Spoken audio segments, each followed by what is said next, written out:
Tudo bem, começando por aqui mais um Bastidores da Profissão. E nós recebemos, a gente sempre pergunta, qual é a profissão que você gostaria de saber um pouquinho dos bastidores? E nós recebemos a sugestão de qual? Professor. E hoje eu tenho o prazer de receber aqui no programa, nesse quadro, a Terelúzia Pereira.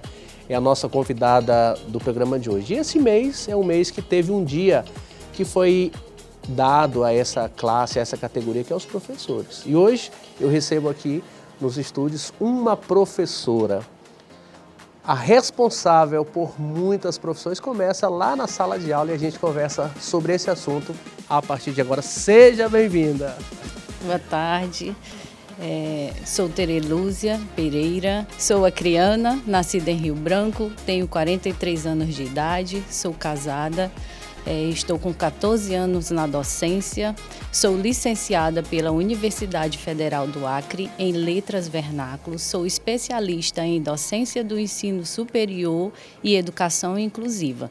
Desses 14 anos que eu tenho de profissão, todos eles foram na rede estadual de educação. Sou professora efetiva e desde 2015 estou lotada na Escola Lindaura Martins Leitão. E no ano de 2020 assumi o desafio de ser coordenadora de ensino e hoje estou coordenadora da referência. Agora tira uma dúvida aqui. Antigamente tinha o diretor e o vice-diretor. Nesse caso é como se você fosse uma vice-diretora, é isso?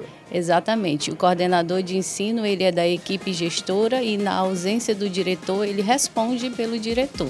Mas o coordenador de ensino, a sua principal função está voltada realmente ao ensino, aos projetos, ao trabalho juntamente com o professor que vai refletir lá na sala de aula. Então vamos começar perguntando para ela o que levou ela a escolher essa profissão, professor. O que te levou a decidir ser uma professora? Fábio, eu acredito que foi nato, porque a minha mãe dizia que aos 4 anos de idade, quando as pessoas chegavam e perguntavam o que eu queria ser, eu já dizia que queria ser professora.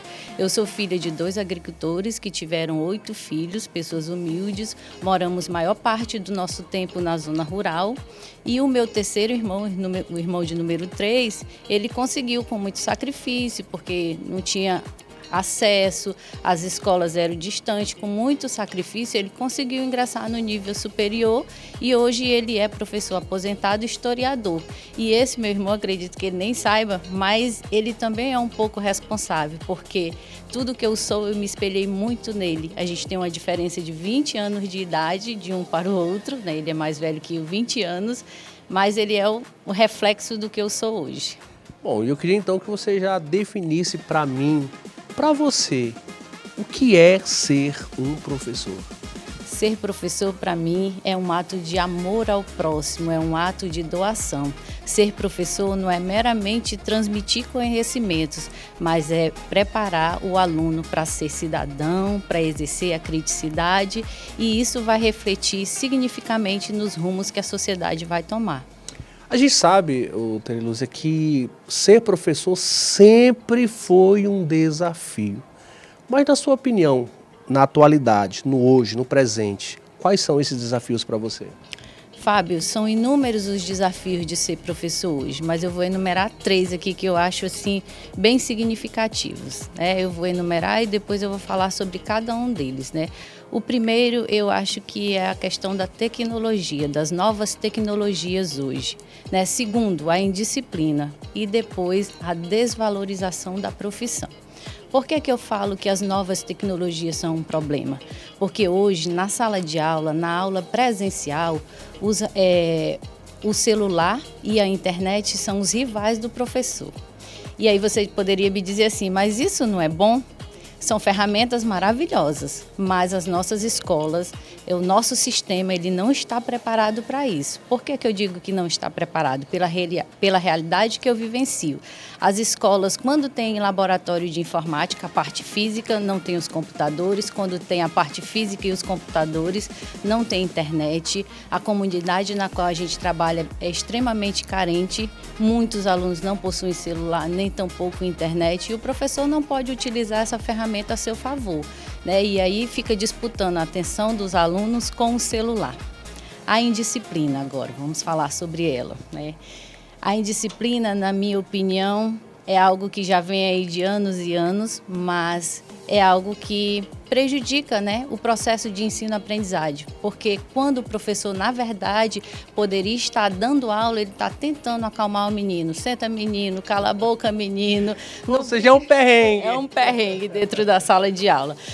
E isso, né, o tempo que o professor passa com o aluno já é tão curto e isso atrapalha, né? E o último é a desvalorização. E aí eu não falo só financeiramente, que financeiramente também nós somos desvalorizados, mas é a questão do respeito, né? Porque pelo professor passam, como você falou inicialmente, passam todas as outras profissões. E por que a gente é tão mal remunerado, não somos respeitados, nossos direitos são tirados, enfim, até a água que a gente bebe na escola a gente precisa comprar. Você faz a cotinha. Faz a cotinha da água, do café, em qualquer lugar que você vai, seja numa repartição pública, seja no consultório médico, você tem direito à água e o cafezinho de graça. Na escola não, nós compramos. Olha, você está vendo aí, né? Por isso que nós criamos o quadro Bastidores da Profissão. Tem aquela forma, você vê uma pessoa, um profissional exercendo a sua profissão, nem imagina, né, que lá pelos bastidores tem alguns perrengues. E para mim, né, agora falando a minha opinião, eu às vezes tenho sempre comentado, né, que o professor, Terilusa, era para ser um dos profissionais mais valorizados, porque é de lá que tudo começa. O advogado, o presidente da República, que claro que precisava, né, ser mais estudado, enfim, todas as profissões que são bem remuneradas passam pela sala, passam pelo professor e deveriam sim ser mais valorizadas. Essa é a sua forma de ver também. Essa é a minha forma de ver. O professor, o nosso país não valoriza, né? O professor é o sistema, não é o nosso estado, mas eu diria que o sistema não valoriza os professores. Infelizmente, espero que esses dias isso mude, né?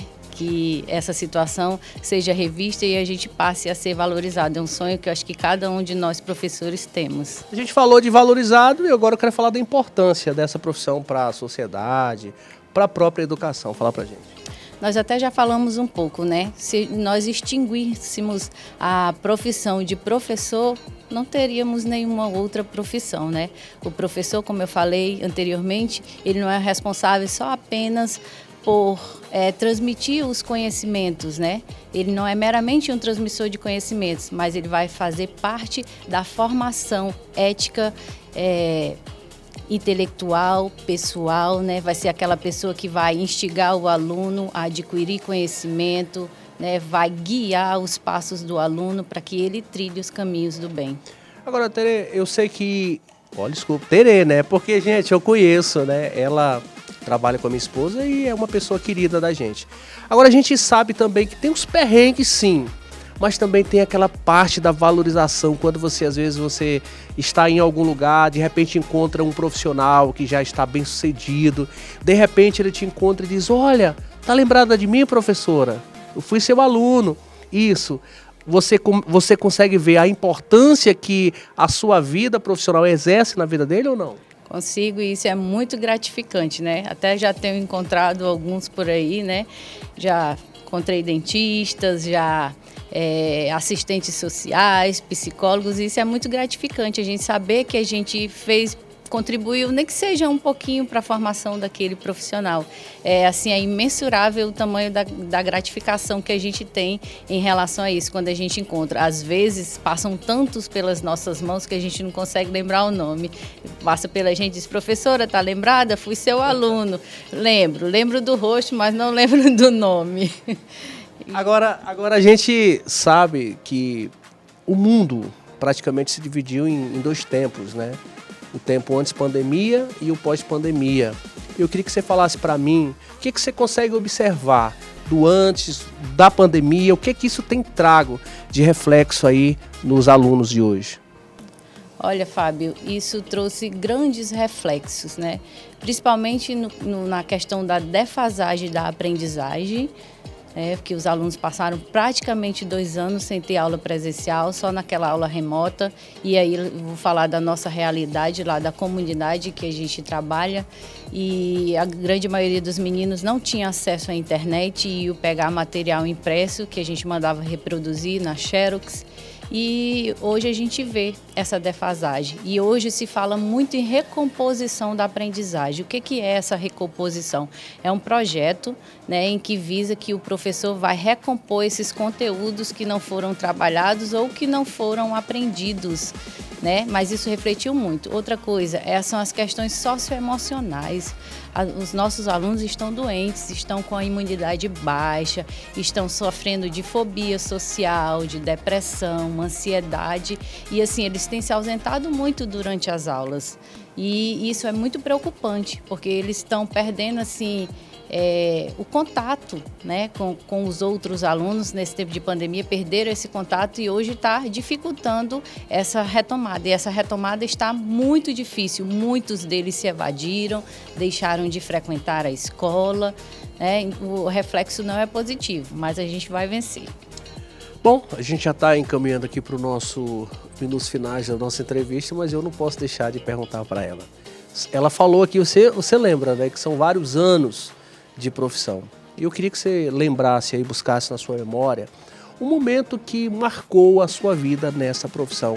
Fala pra gente qual foi esse momento e por que marcou você. Vou falar do meu primeiro dia de aula. Quando eu formei, me dirigi até a Secretaria de Educação, assinei um contrato temporário, sou professora de língua portuguesa, fui lotada na escola Glória Pérez, que é bem conhecida, para ministrar aulas de língua portuguesa. Chegando lá, para minha surpresa, já havia uma professora lotada na escola. E aí eu fiquei nervosa, apreensiva, aquele friozinho na barriga de início de carreira. E aí o diretor disse assim: professora, infelizmente essa vaga já está ocupada, mas o que eu posso fazer para lhe ajudar é que estão disponíveis as turmas de artes. Eu falei: mas eu sou professora de língua portuguesa, como assim?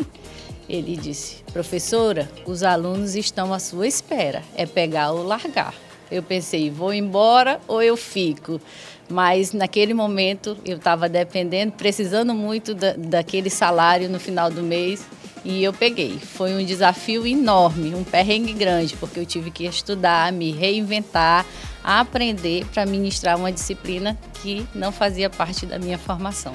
E turmas de ensino médio, desafio ainda maior. Bom, para a gente fechar, eu queria assim que você, por um minuto, assim, imaginasse a sua escola, a escola dos seus sonhos. Como é que você gostaria que fosse? Se tivesse o poder de mudar a forma do ensino, como é que seria a escola? Como é que seria para você essa profissão, exercer essa profissão? O que te deixaria mais confortável? Primeiro, a questão estrutural, que deixa muito a desejar, não somente da minha escola, mas da grande maioria das escolas. Uma escola melhor estruturada, onde a gente tivesse recursos tecnológicos disponíveis para todos os professores, que os professores tivessem mais qualidade para trabalhar, não precisassem estar se matando, trabalhando 2 ou até mesmo 3 turnos. E que a gente também não tivesse a indisciplina e os pais fossem parceiros da escola, que é muito raro e a gente ter esse tipo de relação com os pais hoje, eles são muito ausentes. Bom, e por aqui, né, encerrando mais uma entrevista, que vocês, né, deram a sua sugestão. Inclusive, ó, o telefone está passando aí na sua telinha. Se você tem aí uma sugestão, qual a profissão que você gostaria de ver aqui, mais ou menos como é que é os perrengues? Pois é, essa é a professora Tereluz e eu quero deixar ela para suas considerações finais e te deixar à vontade para acrescentar algo que você acha de suma importância para quem está assistindo o nosso programa. Eu queria aproveitar um momento, como o Fábio falou no início, esse mês de outubro se comemora o Dia dos Professores, mesmo atrasado, mandar um abraço carinhoso e desejar um feliz Dia dos Professores atrasado e dizer para as pessoas que nosso trabalho ele é de suma importância e que as pessoas precisam valorizar um pouco mais, principalmente os pais e os alunos, que são as pessoas que estão mais próximas da gente. Quero agradecer também aqui o espaço que o Fábio me concedeu para essa entrevista e desejar para vocês um excelente final de tarde. Obrigado. Tá, gente, por aqui encerrando mais um Bastidores da Profissão. Eu te aguardo na próxima edição.